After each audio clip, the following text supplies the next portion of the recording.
Puji Tuhan, Shalom Bapak Ibu Saudara yang dikasihi Tuhan. Renungan hari ini adalah kita belajar dari Nabi Habakuk. Nabi Habakuk dipakai Tuhan pada akhir kerajaan Yehuda sebelum mengalami pembuangan ke Babel karena penghukuman Tuhan. Pada saat itu kondisi kerajaan Yehuda adalah dalam kemerosotan moral yang luar biasa. Bisa dikatakan dalam kondisi negeri yang sangat bobrok.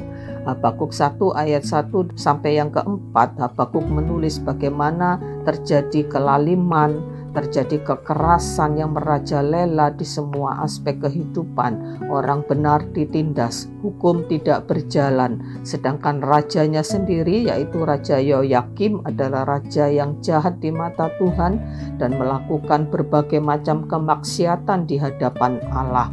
Sampai Nabi Habakuk berseru-seru kepada Tuhan di ayat yang kedua dari pasal yang pertama. Berapa lama lagi ya Tuhan, aku berteriak tetapi tidak kau dengar. Di sini menunjukkan bahwa Nabi Habakuk sampai begitu seriusnya berdoa, berseru-seru kepada Tuhan, namun sepertinya Tuhan tidak mendengar, seolah-olah Tuhan membiarkan kejahatan merajalela tanpa terkendali. Tetapi sesungguhnya di dalam pasal 1 ayat 5 sampai ayat yang ke-11 Tuhan menjawab bahwa itu memang terjadi karena penghukuman Tuhan atas Yehuda, di mana Tuhan mendatangkan bangsa Kasdim yang jauh lebih jahat, lebih ganas untuk menghancurkan kerajaan Yehuda karena hukuman Tuhan. Habakuk sempat protes kepada Tuhan, bagaimana mungkin bangsa yang lebih kejam itu dibiarkan untuk menindas orang-orang benar. Hal ini sukar diterima oleh Nabi Habakuk, tetapi Habakuk menyadari bahwa kedaulatan Tuhanlah yang berlaku saat itu, dan Tuhan mengatakan bahwa orang Kasdim itu pun nantinya akan dihukum oleh Tuhan. Apa yang kita pelajari dari Habakuk adalah tindakan iman dari Nabi Habakuk.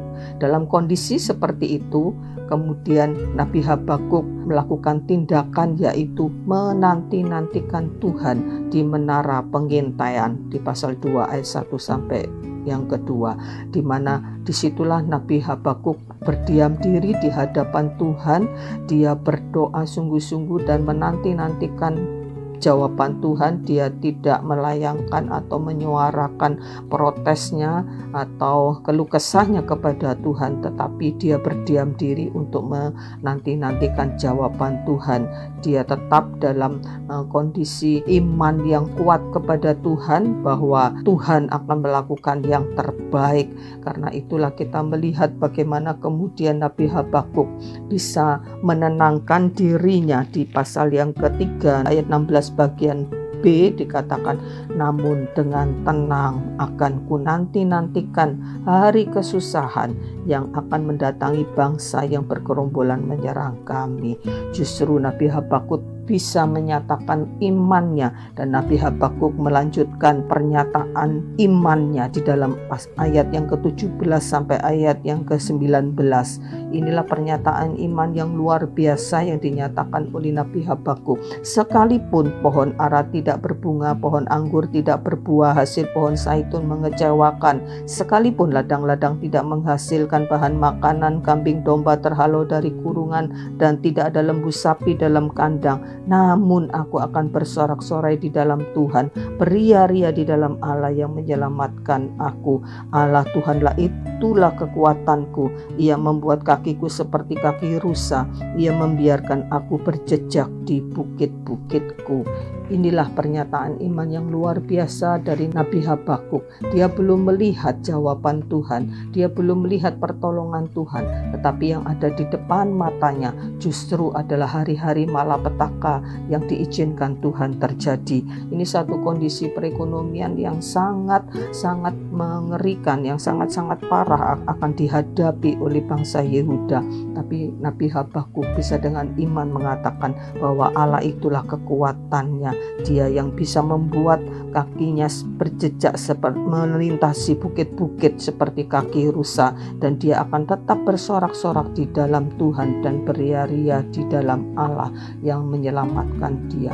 Inilah keteladanan iman yang kita bisa pelajari dari Nabi Habakuk. Mungkin saat ini kita sedang menghadapi kesulitan ekonomi, mungkin kesulitan yang lain dalam keluarga, dalam kesehatan dan sebagainya. Kita mungkin belum melihat ada harapan di ke depan. Kita sepertinya tidak melihat ada hal-hal yang baik yang bakal terjadi ke depan. Tapi mari kita mempercayai kebaikan hati Tuhan melampaui segala persoalan yang ada di depan kita. Kita memiliki iman yang kuat melampaui segala kesulitan yang sedang terjadi dalam kehidupan kita, dan kita belajar untuk menyatakan iman kita kepada Tuhan, bahwa Tuhan itulah kekuatan kita. Iman itu bukanlah sekedar pikiran positif. Iman itu juga bukan percaya diri, bukan nekat, tetapi iman itu adalah percaya sungguh-sungguh kepada Tuhan, dan kita percayai kekuatan Tuhan itu, kasih Tuhan itu akan nyata di dalam kehidupan setiap anak-anaknya. Masalah, kesulitan yang dihadapi oleh bangsa Yehuda itu adalah akibat dosa dan kejahatan yang dilakukannya, dan itu adalah bagian dari kebaikan Tuhan yang Tuhan izinkan terjadi kepada bangsa Yehuda untuk membuat mereka bertobat.